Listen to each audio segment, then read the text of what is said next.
নমস্কাৰ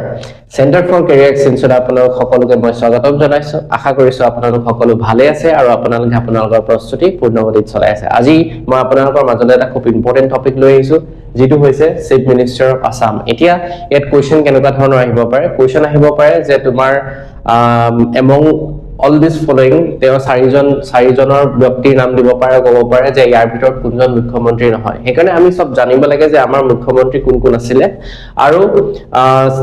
সেকেন্ড কথা যে তেওঁলোকে এৰেঞ্জ কৰিব দিব পাৰে এপিসি ত অলৰেডি আমি কোৱেশ্চন দেখিছো যে এৰেঞ্জ কৰিব দিয়ে চাৰিজন নাম দিছে আৰু এৰেঞ্জ কৰিব দিছে যে প্ৰথম কোনজন আছিল সেকেন্ড কোনজন আছিল থাৰ্ড কোনজন আছিল আৰু ফোৰ্থ কোনজন আছিল হেকাৰণে বহুত ইম্পৰ্টেন্ট হয়